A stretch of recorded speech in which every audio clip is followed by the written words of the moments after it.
O mesmo não acontece na Espanha, em que eles encontram o ouro, coisa que tinha valor ali no México, e só vão descobrir o que tem de valor no sul, só vão descobrir que existe essa região que eles chamam que os indígenas chamam de Biru.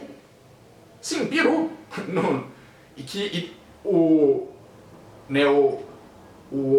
O cara da expedição Almagoia, não é isso, cara? Andagoia, o nome dele é Andagoia.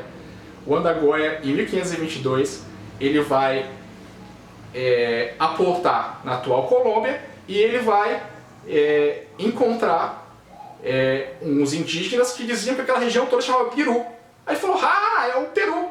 E assim surgiu esse povoado, essa região toda é chamada como Peru, e chamam de conquista do Peru essa região. E tem aqui, o país, inclusive, que é chamado de Peru, que surge por conta desse erro, né, de tradução, digamos assim, do Andagoia.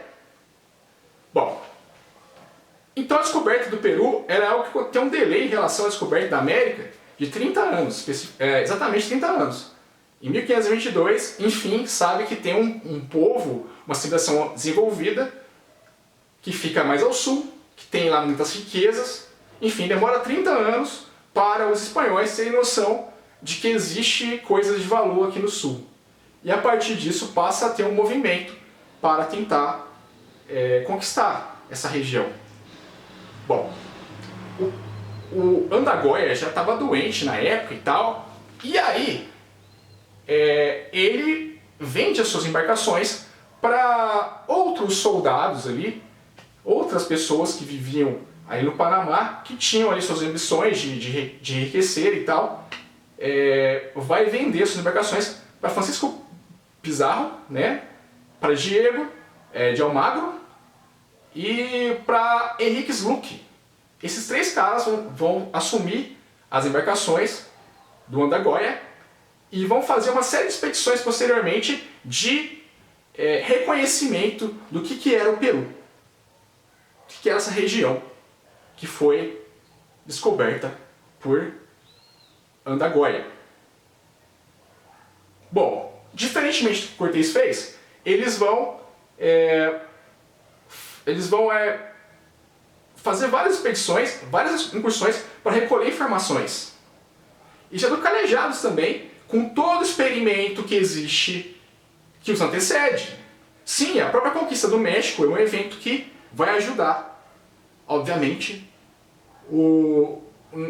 as estratégias que eles vão formular para tentar invadir essa região, que também é densamente povoada e tal.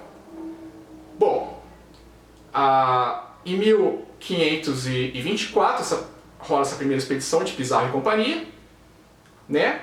Eles recolhem informação, como eu disse, eles recolhem, levam a Panamá nativos para aprender o idioma, para servir de intérprete, levam lhamas, que eles acharam assim, uma coisa muito curiosa que tinham lá. Eles levam roupas finas, levam artefatos que os indígenas usavam, e Pizarro vai, em 1529, até a Espanha para convencer Carlos V que valia a pena, né, mobilizarem esforços, recursos para poder conquistar essa região, em que diziam que os caras bebiam água em taças de ouro, comiam em pratos de ouro, que os caras eram extremamente ricos, e isso fez com que Carlos V se sensibilizasse, e Carlos V concedeu ao fidalgo, sim, ele era um nobre bastardo que tinha pouco dinheiro, né, o Pizarro. Ele era analfabeto e ele consegue um título de nobreza do Carlos V e recebe o título de governador, de primeiro governador do Peru. E ele recebe autorização para conquistar aquela região para si. Diego de Almagro, que é o seu colega, ele recebe apenas o título de chefe ali da vila, da primeira vila que eles encontram, de Tumbes, e ele fica muito bolado e rola uma divergência entre os dois desde aí. Bom, uma coisa que tem que se ater, para a gente compreender a conquista do Peru, né, que falta inclusive fontes para a gente entender essa história de uma forma mais ampla, tal qual existe no México, não existe ali um livro tal qual do Todorov que sintetize tudo, né? Bom, o que a gente tem que compreender é que na época que os espanhóis chegam lá na região, tá rolando uma guerra civil. Era natural que havia, quando tinha uma sucessão, né, no poder, uma treta entre irmãos para decidir quem ia estar no poder. Porque não tinha essa coisa de primogênito, não tinha nenhuma regra para decidir. Depois que morria o rei, o que se fazia? Então, por 7 ou 8 vezes, dentre 13 chefes incas, sempre depois que o rei morria, havia uma guerra civil. Então os caras chegam lá em meio à guerra civil. E sabe por que o pai dos caras morreram? Especula-se que foi de varíola. Quem trouxe isso, sem saber, foram os próprios espanhóis nas suas primeiras expedições. E calcula-se que entre 1525 e 1527 houve uma epidemia de varíola que dizimou cerca de 200 mil indígenas. Só que antes de morrer, esse líder, né, esse Inca era o nome do rei, né? O Inca, o Huayna Capac, ele divide o poder entre seus 2 filhos, que são o Atahualpa, que toma conta do governo do Chile, de Quito, desculpa, que hoje é a capital do Chile, e o outro filho, né, que é o Huáscar, ele toma conta do governo de Cusco, que era a maior cidade que existia nesse império, que era muito maior do que o território mexica. Sim, supõe-se, quer dizer, fazendo ali a análise ali fria assim, da dimensão desse território, é o mesmo que a gente atravessasse os Estados Unidos do Atlântico ao Pacífico. Era coisa pra caramba, era muito maior do que o território do Montezuma. E tava rolando essa guerra civil. O que acontece? Ninguém se importa com os caras.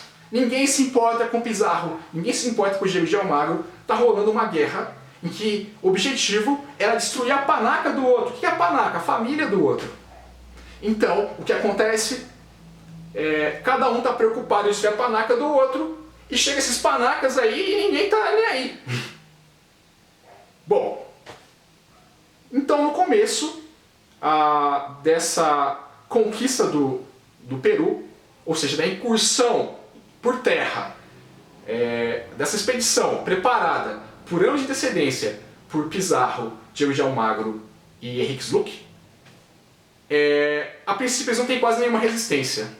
Até que enfim eles encontram-se com o Atahualpa, que é um desses irmãos que está brigando por poder. Enfim, eles vão conhecer um desses chefes incas. Mas isso é uma história para a próxima aula. Bom, nos encontramos lá. Até mais. Tchau.